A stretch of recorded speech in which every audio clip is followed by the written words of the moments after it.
Hey everyone, Joe here, back again with Mike from buildassetsonline.com. And today we're going to share with you how we made a single sale, a single dropshipping sale for $67,000. And wait, how do you say that? Yeah. $67,000, but it was 67 and $14. How do you say this? How do you say it? 67,014. $67,014. It really is it's a mind bender there. It's not a number that you say a lot. I don't even think I've ever said that number in my life. Yeah. 67,014. But anyway, we're There's gonna a lot of share, numbers out there. yeah, an infinite amount, really. Yeah, it's hard to say them all. Not to mention the what I think there's like a tangible infinite amount and then an intangible infinite amount because that once you start getting into the decimals, it gets crazy. But yeah, we'll stay on That's a topic here. different video. Yeah, well, that's coming next episode. No, today we're gonna talk about how we made that huge sale, and Mike was really kind of closer to it than I was, so I'm gonna be asking him the questions. So let's start with the first question, Mike. Is how did we get that supplier, and how long has this store been around? This store is going to be 3 years old, Mm-hmm. I believe. How do we get that supplier? I believe you acquired them originally when we had gotten the store, and I think we did not get around to even listing their products for like a year. Really? And yeah, I think the reason we didn't list a lot of their stuff was because we thought it was too expensive and no one would buy it. And even more so with these the products that we wound up selling. So we sold like I think it was eight of a particular product, and so 67,000 divided by eight was how much the product was. So it's like 8 or 9,000 per unit. Um, and I don't think we actually even focused on like optimizing those listings or doing anything with them until way more recently, like a year ago at the most. Um, and so yeah, the reason we haven't sold these more was really just because of our own limiting beliefs. And so now that we've actually gotten them up, we have sold many of these products. They're in the 8 to 11,000 range. And in terms of how we acquired this customer, it could be several things. But the point here is that what we teach in our course, Instant E-commerce Assets, is about domination for products that you know that you can sell. And you can sell them if people wind up buying them. So if you start low, you start conservatively, all of a sudden you start to get sales, you can increase your real estate for that particular product little by little by little. And me and Joe have taken this even a step further with our SEO at this point. So this is one of the products that I think we dominate pretty hard. So if anyone is searching for this product, they are probably 90% guaranteed to find us. And this customer, I think they actually came in. I was in Thailand or Bali at the time, and it was after business hours, and they had sent in a chat, and no one had answered it because it was past business hours, but they left their email, and so they had mentioned they were looking for a bunch of, and I saw this, and I saw that they left the email, and no one answered. So as soon as I woke up and I saw this, I sent them kind of a long email, basically explaining about the when they could get it, and sort of moving the conversation over to them as to when they would need it and different stuff like that. And so it's important when you're trying to negotiate big sales, you want to sort of spec out the entire sale scenario in the customer's head. And what I mean by that is you ask them questions about, okay, when do you need this? What type of application is it going to be used in? And these may seem like basic questions, but when you ask these early on in the process, then in my opinion, from what I've seen, people are way more likely to go through with the sale because in a way it creates trust that you understand their situation. And, you may not be the only retailer selling a particular product, but you'll be the only one who really understands when they need it, what their situation is, and you can basically provide them an option that exactly suits their situation. So if you do this early on, you'll have a lot more success in closing big sales, even if the sales cycle is a bit longer.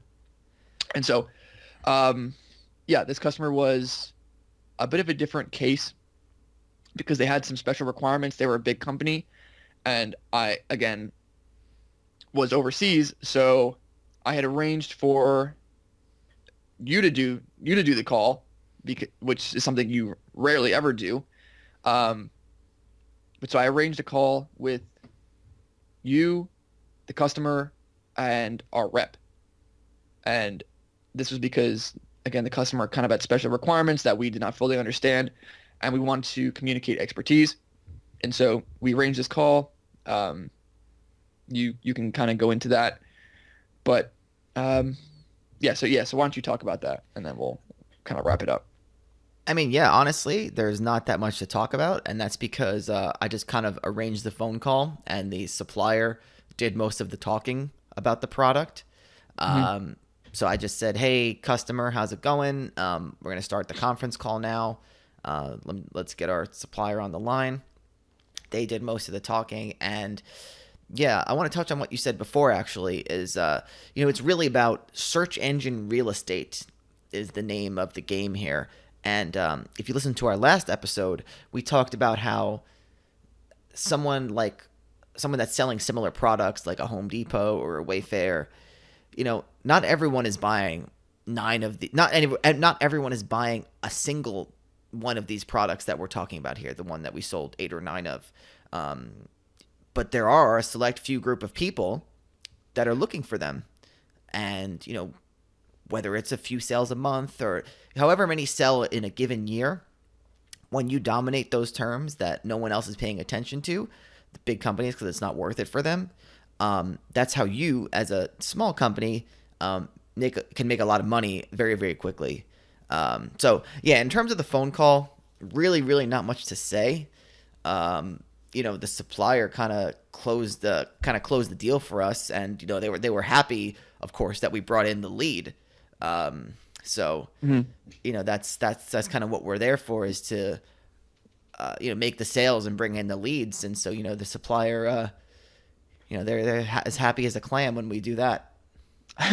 Yeah, and again, because this is kind of a specialty product, these suppliers are a lot more willing to engage with their dealers' customers.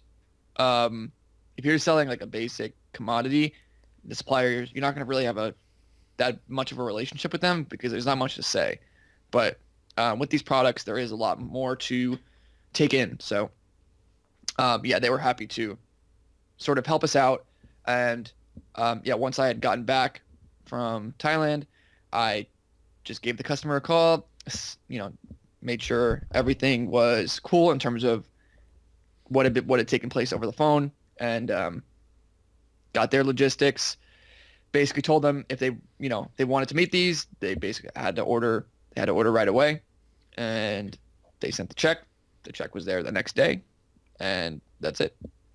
So Yeah, so that's another thing I wanted to mention, is that when you're making sales of this amount, odds are you're going to have to get a check in the mail.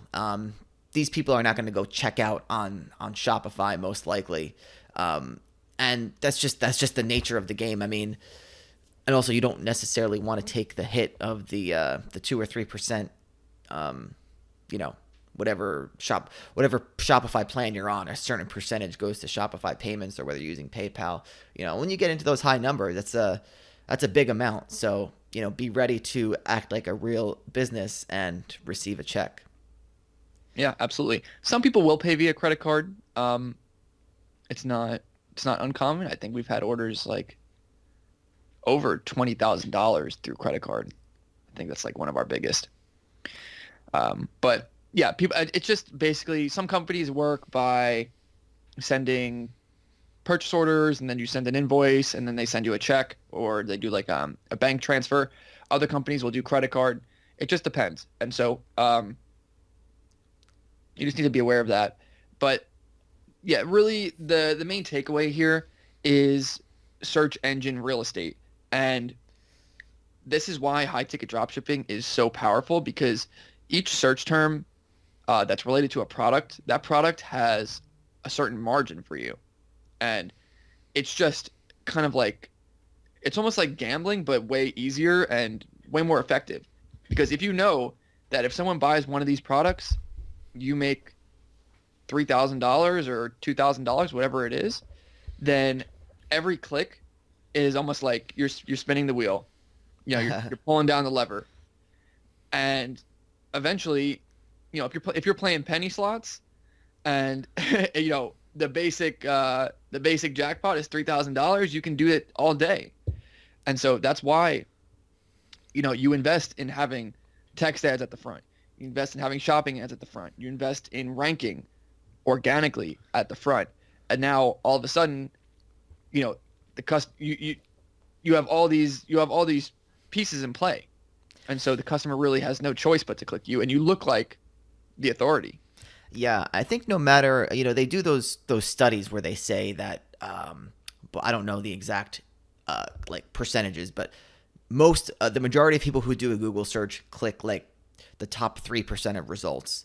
Then as you go one result down, it goes less and less and less. But people do still click the bottom results. Now, I don't actually know how that plays into ads and how many percentage of people click ads.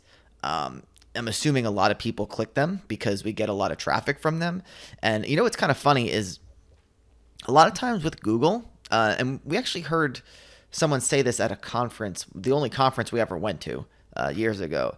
Someone said they got asked the question, "Do you ever click Google ads?" And they said no.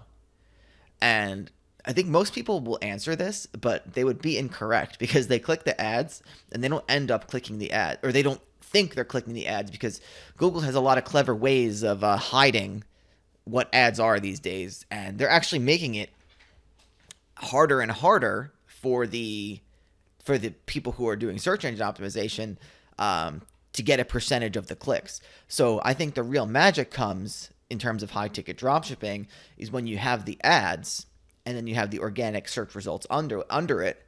So no matter where this person goes to on the page, they might just be like, screw you, I'm not clicking the ads. Oh, boom, your site's right there in the organic results. Or I'm not going all the way down to the organic results. Boom, your site's right there at the top in the shopping ads or in the text ads.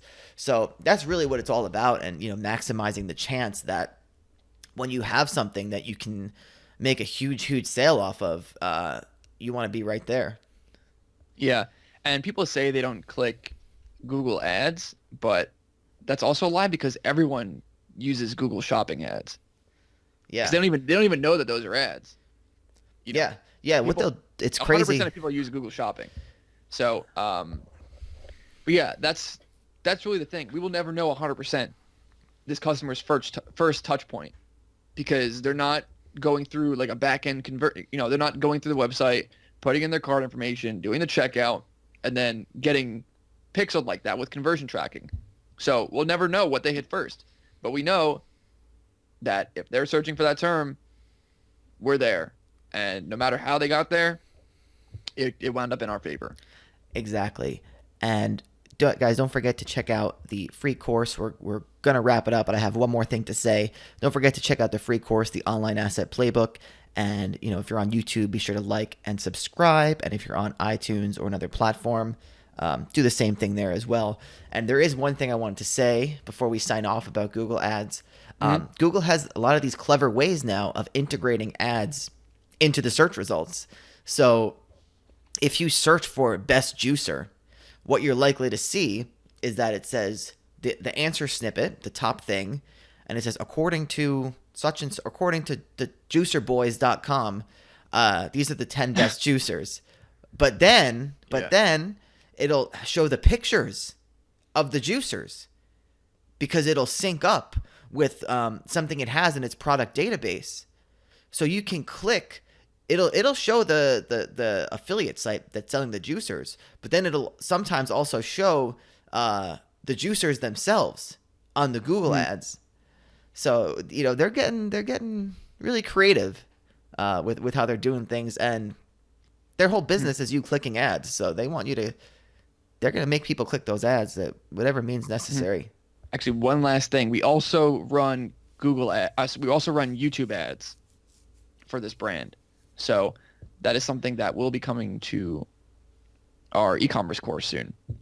Um, so that is an extra way to add even more domination to where if customer clicks on your product, they view your product, even if they don't, then you can figure out who is searching for these types of things, and then you can kind of show up in front of them on YouTube. Cool, cool. Yeah, look forward to that. So, yeah, let's wrap it up there, guys, and we'll see you in the next episode.